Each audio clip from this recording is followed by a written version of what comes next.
Hello, Lettermen Row watchers, listeners, followers, readers. Thanks for tuning in to another episode of Birminology on Lettermen Row. I'm Jeremy Birmingham. Got a special guest today, former Ohio State standout, current Washington Redskins standout, first team all-rookie, Oh man. Terry McLaurin. Terry, thank you for taking some time and joining Lettermen Row for this episode. It's special. I mean, you know, I'm fond of you. You're one of my all-time favorites from people that I got to know covering recruiting. And I was thinking about it earlier today. We've now known each other for like 7 years. Yeah, I know. That's a third of your life. I know. That's crazy. They say if you know somebody over like 6 or 7 years, then they have a good chance of being a lifetime friend. So, well, I don't know if we're going to get that far, but I like you. I don't know if I like you that much. Terry, your season in Washington, obviously you guys didn't have the type of year you wanted from a winning standpoint. Mhm. But it's a program that's built on a lot of young guys like yourself and Dwayne. You, I don't want to say took the NFL by surprise, but you did, right? I mean, yeah. Did it surprise you at all how this rookie campaign went for you? Because, I think that you know that you're a hardworking dude and you're talented, but did it go better than you thought it would go? To say I would, be all rookie, that was a goal of mine. I knew that was kind of based on where I fit in the offense of the team that drafted me. Yeah. But, I mean, going through the whole process, I felt like I was prepared. I felt like I was a guy who was asked to do certain things at Ohio State, and I excelled well at those things. And it helped us win a lot of games. I don't regret my role at all, being special teams guy, a leader, and a guy who can make big plays. But, I knew if I got a chance to kind of really showcase my abilities more, I felt like I could be a number one or a top receiver in this league. Now, I knew a lot of work was going to come with that, but I've been praying really hard and working even harder to make it happen. So I was fortunate to be in a situation with, the Redskins where, they've had some injuries in the past, and there was just an opening for a young guy to step up. And I saw myself, once I knew I was going to be there, draft night, I saw myself as an opportunity to come in and help. And I didn't necessarily come in and be like, hey, I'm about to be the number one right off the bat, but how things transpired, and I just wanted to help the team, and the rest was history. Do you know how many catches you had in your Ohio State career? Total? Yep. Not a whole lot. 75 catches. 75 catches in 4 years at Ohio State. Yeah. And a total of just over 1,250 yards in your career. Wow. In your rookie season in Washington, you finished with 58 catches, 919 yards, 7 touchdowns. And how many punts did you down at the 1 yard line this year in Washington? That was the ironic part. I didn't play it down to special teams this year. I came in willing and ready, but I was producing so much on the offensive side of the ball. I started being our number one wide receiver, so that was a little different. But I always was in contact with our special teams coach, and I was still learning special teams throughout the season. How hard is that? I mean, you spent the last 4 years at Ohio State, and the message is very simple: the best players play on special teams. Right. That is your job to help the team win in that role. And like, you get to Washington, don't you want to do that stuff still? I mean, because it always looked to me like when you're playing on the gun or on punt return and stuff, like you seem like you were enjoying it, right? I've always been a guy of embrace whatever role it was. So once they determined I wasn't going to be necessarily needed on special teams, and I focused solely on being our best receiver. That's what I wanted to be for our team. At Ohio State, we had a multitude of weapons, so that was just a little bit different. I wasn't necessarily asked to be the guy, but I was a guy who made some plays, and if I could help on special teams, I was going to do that because I knew the importance of it over the course of a game. Your season, obviously, like I said, you started off on fire. You kind of blew everyone's mind in the first 2 months of the year, and then the NFL grind starts to happen. Yeah. Dwayne Haskins obviously becomes your quarterback midway through the year. What did you see out of Dwayne from the first game that he came in to the last game of the season that helps you feel confident that he's going to be the guy moving forward for you, even though, there's a new coach coming in and that kind of stuff? Yeah. Well, I've have a unique perspective on Dwayne because I know him on a more of a personal level than some of the people in our organization. And then, just out there as fans. But, we were together pretty much every day until the season started after camp, being roommates and things like that. But I mean, to see his maturation from the first day of camp to where he ended off in the season was, spectacular. It didn't catch me by surprise necessarily. Playing that position is a lot different than coming in as a rookie wide receiver and starting. That position is probably the hardest, not even probably the hardest position, in my opinion, on the field, especially as a rookie. And, when Case went down, we needed a guy to step up. And just to see his maturation over time, he got better each and every week. The more reps he got was really what really turned the tide for him, because being a backup, you don't necessarily get the same looks as you would as if you're the starter. Now, isn't there a moment for you where you're like, oh my God, I have to be Big Brother again?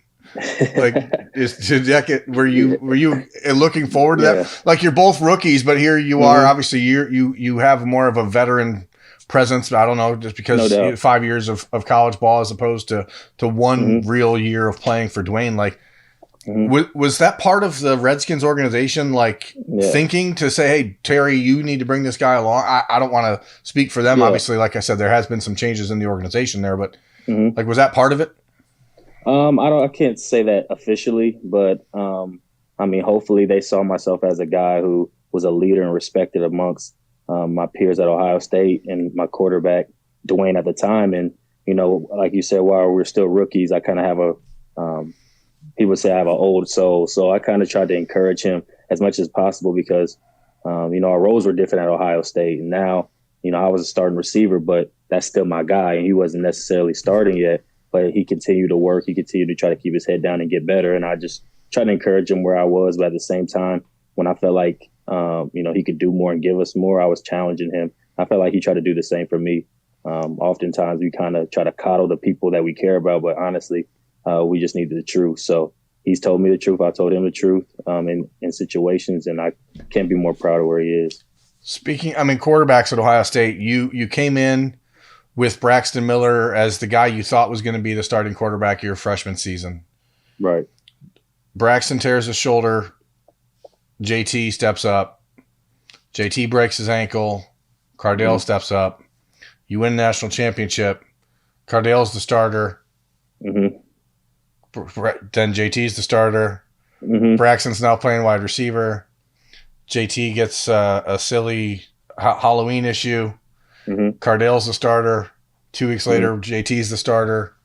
Then you have JT and then Dwayne and Joe Burrow. Like, how hard was it for you guys in that wide receiver room, despite the fact that you had a lot of very mature guys like yourself, Devin Smith, Mike Thomas, Paris Campbell, Johnny Dixon? You had a lot of guys that I think were emotionally ready to handle all of the changes. But how difficult was it for you guys to deal with the constant uncertainty about who the hell your quarterback was going to be every week? Yeah, in the back of your mind is obviously there because you try to spend all the off season that you get away from your coaches, building that chemistry and building that bond. But at the same time, we've worked with all the quarterbacks that ended up being starters at their time, and we felt comfortable with whoever was going to be in there. So in our mindset as receivers, our job is to make the quarterback's job easy, whoever that is. So our coaches try to put that quarterback in the best situation to be successful, call plays to their strengths, and as playmakers, we just wanted to make the plays when they came, really. Who was the quarterback that you liked catching the football from the most? Either the way it came out of his hand, the way it hit yours, the way it spun. Who was the guy that you were like, that was the easiest ball to catch, or the preference? I liked them all for different reasons. I didn't really get to catch too much from Braxton, but Cardale had that fastball that can, as soon as you turn your head, it's going to be there. Dwayne, I really like his deep ball and the arc that he puts on it allows a fast guy like me to track it. And JT had that touch to fit it over that Mike linebacker and cover two, or fit things in such a window that you're like, man, how do you do that? So you need all that in the quarterback, and we really had a luxury of having it all. I'm of the mindset that you and Johnny and Paris decided to return in 2018 because you knew you were going to have the chance to play with Dwayne. And knew that meant the offense at Ohio State could be changing a little bit. On Monday night, this past Monday, we watched Joe Burrow win a national championship, and the guy that a lot of people thought was competing with Dwayne. What was it about Dwayne, from your vantage point on the field as a teammate, that gave him the edge over Joe at that time? Because I think obviously a lot of fans are going to look back over these last 2 years and what could have been, what could have happened, and what could have been different. Yeah. Why was it that Dwayne was the guy? Well, I felt like Coach Meyer, felt like that was the best thing for the team. We felt like as receivers in the team, honestly, we couldn't lose. Like, we knew if it was Joe or Dwayne, we could not lose. And as receivers, that made us really excited. And, I can't speak on personally how the coaches felt, but we felt like they were neck and neck with the battle. And then what was unfortunate was, Joe was playing probably his best ball, and he broke, I believe it was his wrist or his hand in camp. And that kind of Chris Worley's helmet. It threw everything off because everything was truly even and during that time period. And, Joe lose out on those reps at a period of time where we're trying to get ready to win a game. And, Dwayne just kept ascending. So it was nothing against Joe at all. It would have loved to see how it played out towards the end, but I felt like possibly the injury had something to do with it. But Dwayne was a guy that we felt comfortable with going forward. And Dwayne then goes in Ann Arbor when JT gets hit by the camera, and wins the game against Michigan. And then the rest is history. He throws 50 touchdowns and 5,000 yards. It's like you wonder, how do people complain about that? How do you even revisionist history? You can't be like, well, they made the wrong choice because he threw for 50 touchdowns and 5,000 yards, and then you get 2 years of Justin Fields. I know you've been back to Columbus. Have you had a chance to get to know Justin at all and this new group of receivers? And what's been your impression of the job that Brian Hartline has done with this new group? It's different, because you and KJ and Johnny and Paris, you guys were a veteran group when Hartline took over for Zach Smith. What have you seen out of this young group that gives you confidence that your legacy is being carried on? Just the way they attack the little things like top ends and catching jugs and blocking. I mean, those are three things I feel like right there just kind of show you the mentality of what they stand for, blocking, being tough, and just the drills that they're working on to get better, the little things that may not show up, in every game, but it may show up in the game that matters most. And I remember Coach Hartline promising Johnny, me, and Paris about keeping the culture the same as how we left it and continue to build on it and make it stronger. And he promised to bring the best guys in, and look at him. He's doing that. And that's a testament to him. I feel like it's a testament to the legacy that the three seniors left, as well as the guys came before us. So we don't want to take all the credit as well, because when you walk in that room and the way it was set up, you see a whole bunch of greats on the back of the wall if you've ever been there. And you learn, like, wow, I really want to be that guy. I really want to be a part of that team or that room to be great. So I feel like that expectation as well is in your mind before you even put on the hat to go to Ohio State. So you already know, but Coach Hartline really enhances that even more. And he's been in our shoes, which gives him, immense credibility. Have you spoken to Chris Olave since the Fiesta Bowl? I have. Me and Chris have talked actually a lot since that time. And, he's doing pretty good, but, he's down about what had happened. And Chris is always going to be a little brother to me. So, he's already working on next year, weight and all that. So how do you – I think it's impossible for people who haven't been in that inner circle. Like, how does that conversation go? Because as a receiver – what he's dealing with on that route. He knows that he shouldn't have broke it off. Yeah. But you're just trying to make a play. Right. Like how does that conversation go, I guess? And what is what's the brotherly advice and what's the peer-to-peer advice as now a guy in the NFL making big time catches in the league? Like how do you teach him from that? Yeah. I didn't really get into specifics with him, what he saw or anything like that, so I can't speak on that aspect of it.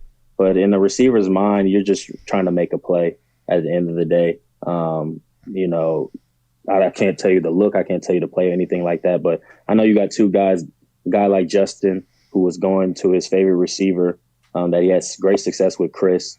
And, you know, it just didn't work out on that play. You just hate for it to be in a critical moment like that. But I have no doubt Justin will bounce back. Chris will bounce back even stronger, because while I may not have a similar situation to Chris as that, but I've had some adversity I just try to share him with. And, you know, you got to know you're always going to come back on the rise once you've taken a fall. And it seems like when you're riding high, it's easy to enjoy the highs and things like that. But are you still thankful for the lessons that you learn when you're down low? And that's why I really wanted to encourage him. And I know he'll probably be one of the top receivers next year in the whole country, as well as Justin being one of the top quarterbacks. So I know that's going to fuel him and not take anything for granted, and probably even give him even more attention to detail. You had, when you enrolled early in January 2014, you were one of 7 guys that came into your class. It was you and Kurt, and Raekwon, Johnny, Stephen Collier, I think Kyle Trout. I don't know who else. Maybe. Yeah.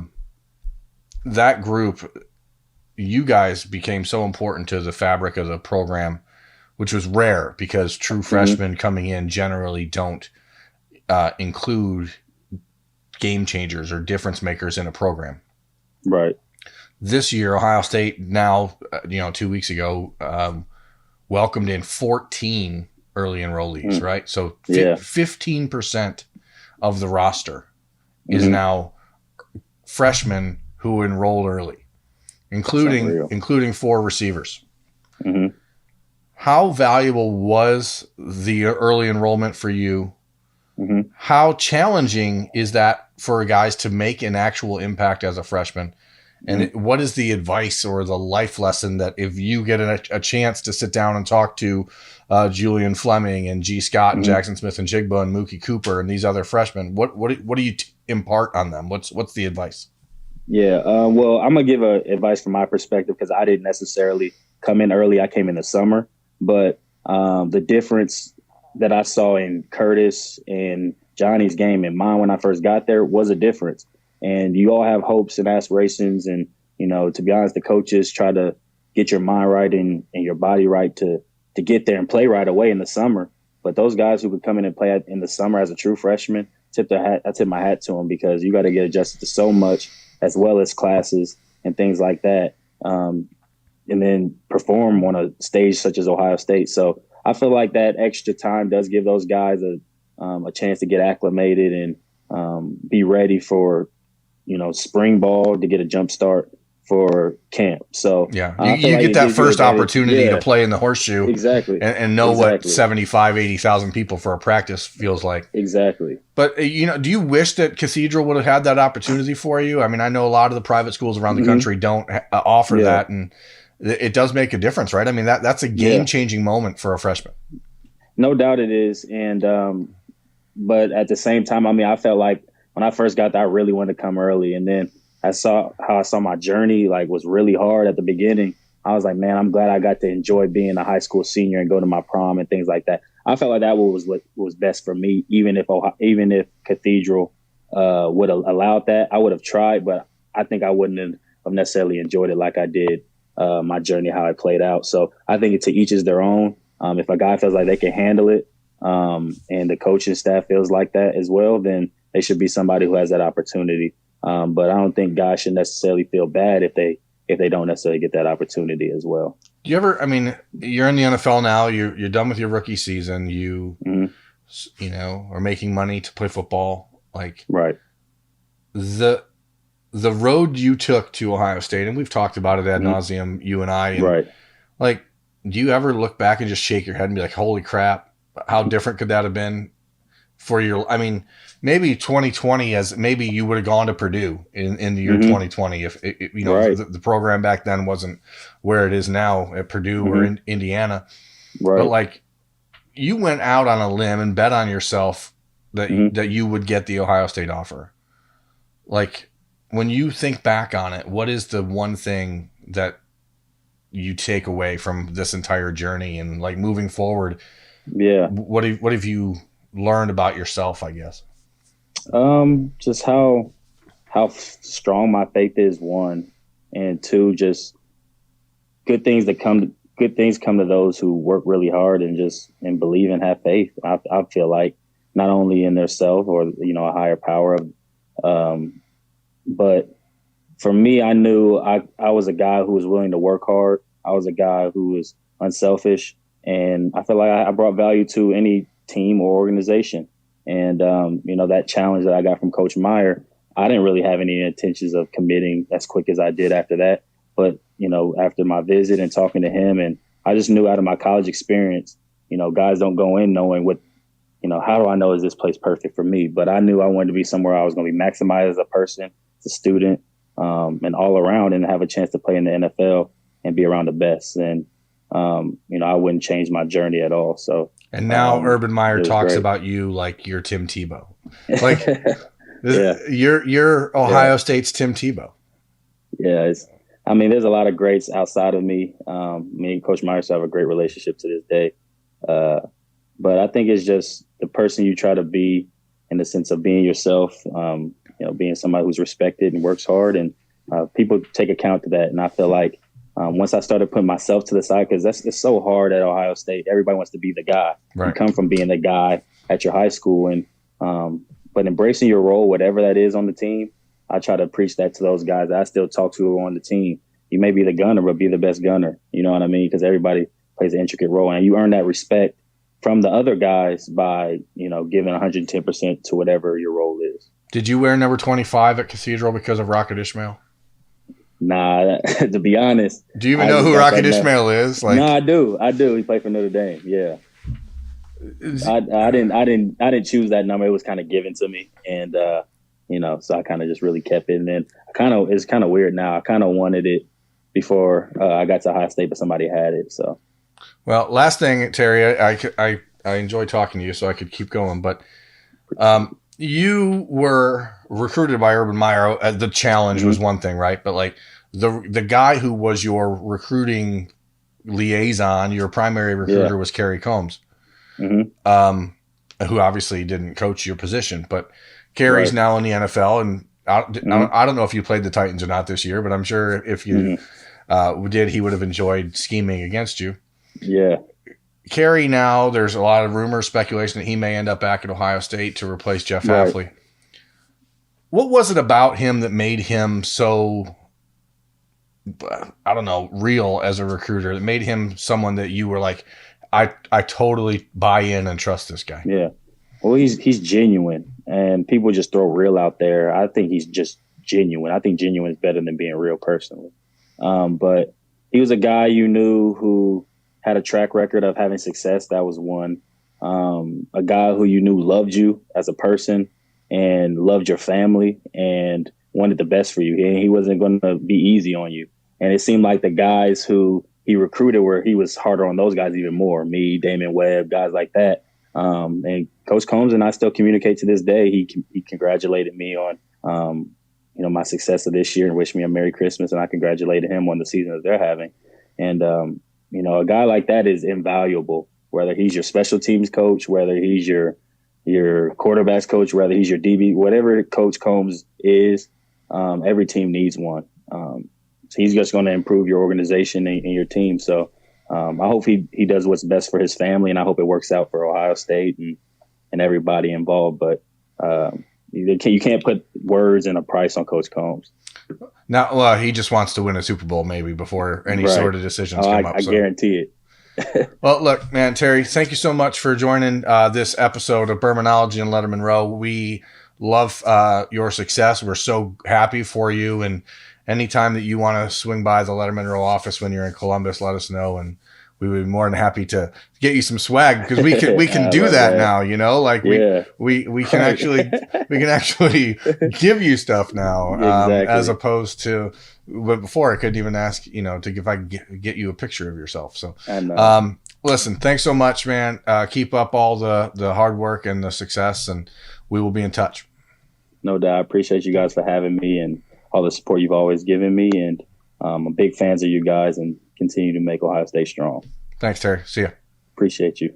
Thanks for watching. Subscribe below to get the latest videos from Lettermen Row. We got Letterman Live, we've got the practice report, we got rapid reaction. Hey, and we got Buckeye IQ with Zach Bourne. For sure. We got recruiting breakdowns with Berm. We got whatever you need. Ohio State football and Ohio State athletics, we've got you covered here at Lettermen Row.